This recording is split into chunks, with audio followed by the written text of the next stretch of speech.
अच्छा, पंजाब में जब कैंपेन भी चल रहा था उस वक्त भी ये बातें कही जाती थी और आपकी सरकार बनने के बाद बहुत से राजनीतिक लोग ही मैं कहूँगा ये डर दिखाते हैं कि भाई बॉर्डर स्टेट है, बहुत सेंसिटिव स्टेट है, हमारी पाकिस्तान के साथ इतनी सीमा लगती है और इसमें एक ऐसा आदमी चाहिए जो इससे कॉम्प्रोमाइज़ कभी किसी सूरत में ना करे। मैं पुरानी बातें नहीं कर रहा, जो बातें कही जाती थी कि भाई अलगाववादियों के साथ और फलानों के साथ आप सॉफ्ट हो जाते हैं, आपकी पार्टी सॉफ्ट हो जाती है उनके प्रति, इस पर क्या कहेंगे? देखिए, उन लोगों की सेटिंग थी, नशा उधर से कैसे आता है, बॉर्डर पार से नशा कैसे आता है, जब तक इस तरफ का कोई ना कोई बड़ा आदमी बिका हुआ ना हो, बॉर्डर से नशा कैसे क्रॉस कर सकता है। जब बॉम्बे ब्लास्ट हुए थे तो बाद में जब तहकीकात हुई तो पता चला कि कस्टम के अंदर कुछ लोग कॉम्प्रोमाइज़ हुए थे, जिसकी वजह से RDX जो है वो देश के अंदर आया। अगर रोज़ बेसिस पे अगर नशा पंजाब में एंटर करता है तो कहीं ना कहीं तो कोई कॉम्प्रोमाइज़ है। इसीलिए केवल और केवल आम आदमी पार्टी जो कट्टर ईमानदार है, जो किसी के साथ कॉम्प्रोमाइज़ नहीं करती, कि देश के हितों में केवल वही अच्छी सरकार दे सकती है, वही बॉर्डर की सुरक्षा दे सकती है।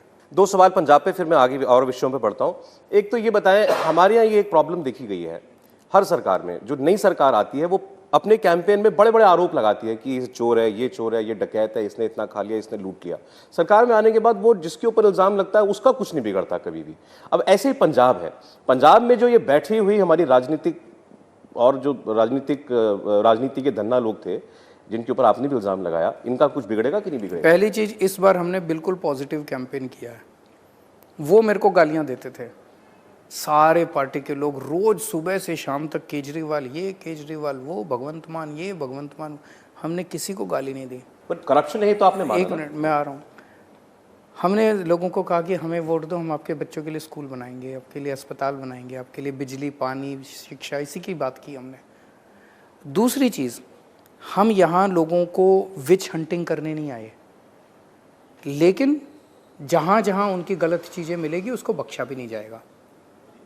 अगर किसी का कोई भी सबूत मिलेगा, किसी के खिलाफ कोई भी सबूत मिलेगा, उसमें चाहे कोई कितना भी बड़ा कोई क्यों ना हो, उसे बख्शा नहीं जाएगा। आखिरी सवाल पंजाब पे ये सवाल है कि भगवंत मान मुख्यमंत्री हैं, भगवंत मान का रिमोट कंट्रोल दिल्ली में है। अभी तक आपको क्या लगा 15 दिन में? सारे निर्णय वो ले रहे हैं। हमें क्या पता निर्णय बताए कहाँ से जा रहे हैं? जनता के भले के निर्णय है ना, जनता को अपने काम चाहिए। अब आपके और राज्यों में जो प्लान्स हैं और देश की राजनीति में आपकी आम आदमी पार्टी का जो भविष्य है उस पर बात करना चाहता हूं। अभी आप गुजरात गए थे, आप गुजरात को अपने लिए राजनीतिक तौर पर एक फर्टाइल स्टेट देख रहे हैं, तो आप वहां गए, अभी आपका अनुभव क्या है और आज की तारीख में एक्सपेक्टेशंस क्या है? वहां पे 27 साल हो गए बीजेपी को राज करते करते। लोगों के अंदर जो भावना है कि बीजेपी में अहंकार बहुत आ गया, बीजेपी किसी की सुनती नहीं है, वहाँ पे जनता की सुनती नहीं है। वहाँ पे ऐसी सरकार चाहिए जो जनता की सुने।